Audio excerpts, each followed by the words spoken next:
We know many of you will be looking for contractors or repair companies to fix damaged homes and fences or get a new roof.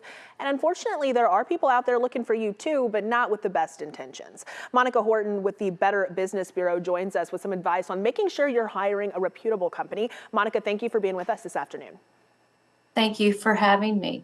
Well, my first question for you, unfortunately, we know and we've seen there are people who just won't be able to live in their homes after this damage and may need to find a place to rent. What should they be on the lookout for?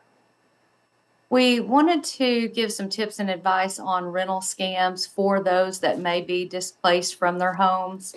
We always say that if it's too good to be true, it usually is. A lot of times you will come across a rental listing for a very low price and it's a great property. But what has happened is the crooks have stolen pictures of a property, stolen an actual real estate listing, and they are listing it as a rental. So we want consumers to be aware that rental scams are out there.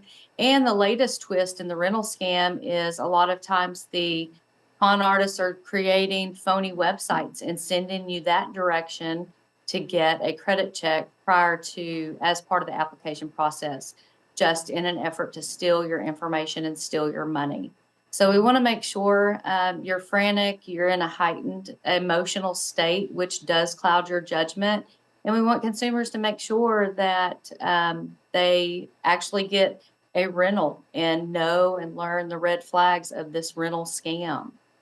And, another kind of scam that I want to ask you about, we know North Texans are so generous, and when things like this happen, they want to jump in and help, but we are seeing scammers posing as charities, asking for money. How do you make sure that you are donating to a legitimate organization?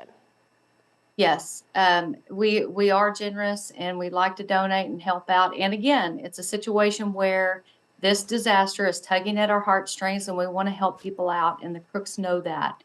So we want to make sure that you don't click on unfamiliar links. You want to probably, in this disaster situation, consider established charities versus new charities.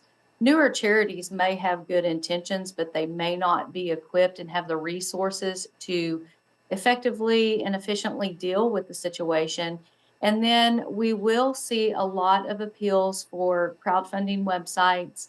Now, some crowdfunding websites will vet a particular post prior to, someone asking for money and creating a post on their website, but don't assume that. And when it comes to crowdfunding, we want people to donate to somebody you personally know, rather than just donating to someone who is asking for money for, personal reasons. And consumers probably should be aware that a lot of times these are not going to be tax deductible charitable contributions when you're donating to a crowdfunding website. Well, we know times like this are already so difficult, and we, just don't need that extra layer making things more difficult. So Monica Horton with the Better Business Bureau, thank you so much for that information and making sure that people are protecting themselves. Thank you for having me.